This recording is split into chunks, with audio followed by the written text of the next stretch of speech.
बिस्मिल्लाहिर्रहमानिर्रहीम। अस्सलाम वालेकुम। मेरा नाम कैसर है और आज वीडियो में हम जो बात करने जा रहे हैं वो ये है कि मोहम्मद बिन नाइफ के बारे में कहा जा रहा है कि वो इस दुनिया में नहीं रहे।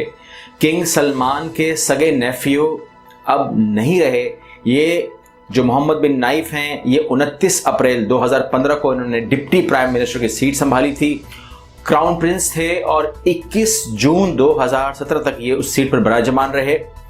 जैसे कि आप जानते हैं कि सारा प्लॉट तैयार हुआ था और जो ट्रंप ने, अगर आपने सुना था कि ट्रंप ने कहा था कि हम जब चाहें हम सऊदी गवर्नमेंट का तख्ता उलट सकते हैं, तो वो हवा में बात नहीं की गई थी, उसके पीछे कुछ बात थी। सऊदी इंटेलिजेंस जो इस वक्त MBS के नीचे काम कर रही है, मोहम्मद बिन सलमान, यही इंटेलिजेंस पहले नाइफ के नीचे काम कर चुकी है। रिपोर्ट्स लीक हुई हैं 2 वे, रिपोर्ट 1 वे लीक नहीं हुई है, रिपोर्ट 2 वे लीक हुई हैं। दोनों साइड को पता लग गया था कि क्या होने जा रहा है। मक्का से अनाउंसमेंट, बाकी मसाजिद से अनाउंसमेंट होना थी। ये पूरा एक सेटअप तैयार था जो मैं पहले बता चुका हूं लोगों को। ये तमाम चीज़ें जब तय हो गई थी तो MBS को भी ये खतरा था कि हो सकता है कि इस खेल में या इस जंग में या इस मामलात में उसकी जान ले ली जाए। तो जब जिस अरेस्ट की बात हो रही है, जो खबरें थी वो खबरें ये थी कि इन्होंने हाउस अरेस्ट किया है मोहम्मद बिन नाइफ को। और सबसे जो दुखी बात मेरे लिए थी वो अहमद बिन अब्दुल अजीज़, जो सबसे सीनियर मेंबर हैं इस ख़ानदान के, रॉयल फैमिली के सगे भाई हैं मोहम्मद सलमान के, वो भी हाउस अरेस्ट हैं। उनके बारे में कोई इतलात मेरे पास नहीं है कि इस वक्त वो हाउस अरेस्ट ही हैं, वो हैं नहीं हैं, मेरे इल्म में नहीं है। जब भी आएगा तो इंशाल्लाह शेयर करूँगा। लेकिन मैं मोहम्मद बिन नाइफ के हवाले से जो खबर दे रहा हूं उसकी वजह बता रहा हूं मैं आपको।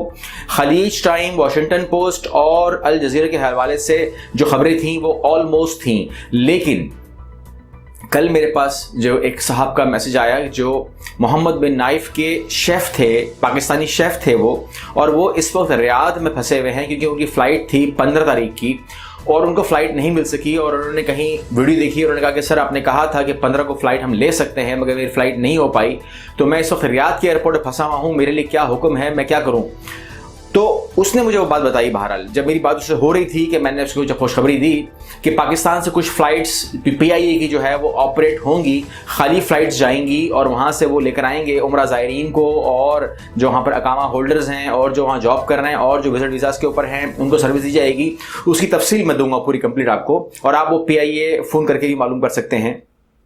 तो इस दरमियान उसने मुझे बताया कि आपकी जो रिपोर्टिंग है उसके अंदर जो आ रहा है वो हाउस अरेस्ट का आ रहा है, जबकि वो जो बकौल उसके जो इतला दी गई मुझे कि वो तो मारे जा चुके हैं। क्योंकि जब वो घर में आए थे और जब उनके ऊपर ये अटैक कह लें उसको, अटैक हुआ था कि आप हमारे साथ चलें, तो वहां पर उनको पता था कि उनके ऊपर ट्रीजन का केस बनेगा, यानी कि गद्दारी केस बनेगा। गद्दारी केस का मतलब होता है सर कलम करना, और ये तो होना ही था। तो जब उनको पता लग गया था कि अब जब अगर मैं इनके साथ जाता हूं तो सर कलम होगा, तो उन्होंने वहां पर रेजिस्ट किया।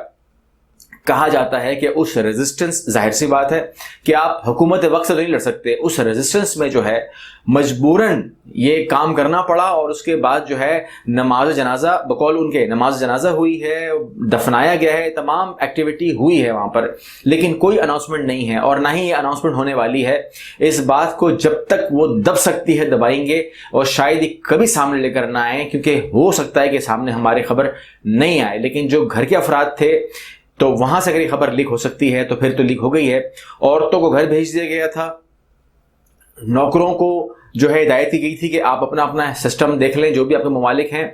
और वो जो एक साहब से मेरी बात हो सकी, मैंने बताया आपको कि इस वक्त वो रियाद में तो हैं, मगर इस वीडियो के जरिए मैं उनसे भी पैगाम दे रहा हूँ कि परेशान बिल्कुल ना हो। मैं उनसे भी कह रहा हूँ, बाकी लोगों से भी कह रहा हूँ कि परेशान ना हो, क्योंकि पाकिस्तानी गवर्नमेंट की कोई दरख्वास्त कबूल हुई है और PIA की तरफ से इंशाल्लाह आप लोगों को सहूलत मिलेगी, आपको रिलीफ मिलेगा। बिल्कुल आपने परेशान नहीं होना, घबराना नहीं है। इंशाल्लाह लॉकडाउन हो चुका है, ये बात कंफर्म मैं कर रहा हूँ, लॉकडाउन हो चुका है। मेरी रिपोर्ट के मुताबिक 16 से था, लेकिन उन्होंने 15 से किया।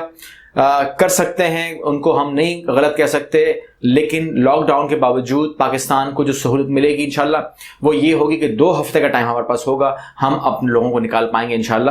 تو میں تفصیل جتنی میرے پاس آئے گی, میری ابھی بات ہوگی 1 گھنٹے کے بعد PIA سے, جو میرے پاس رپورٹ آئے گی میں آپ کو شیئر کروں گا. لیکن آپ لوگوں سے کہہ رہا ہوں کہ آپ بھی ان رپورٹس کو خود PIA سے بات کر کے شیئر کر سکتے ہیں. جو میرے بھائی وزٹ ویزا پہ ہیں, جو میرے بھائی عمرہ زائرین ہیں, جو اقامہ ہولڈرز ہیں, جو آ رہے تھے, جو اس وقت ظاہر بات ہے میری تو ایک سے بات ہوئی ہے, باقی لوگ بھی پھنسے ہوئے ہوں گے. ریاض میں دمام کا ایئرپورٹ بند ہو چکا ہے, ریاض میں ہے یا جدہ میں ہے, مدینہ میں ہے, تو ان لوگوں سے میں کہہ رہا ہوں کہ پریشان نہ ہوں, بلکہ رابطہ کریں, PIA کو فون کریں, PIA سے رابطہ کریں, اور انشاءاللہ آپ کے مسئلے کا حل ان 2 ہفتوں میں انشاءاللہ کمپلیٹ ہو جائے گا. اگلی ویڈیو میں ملتے ہیں. اللہ حافظ.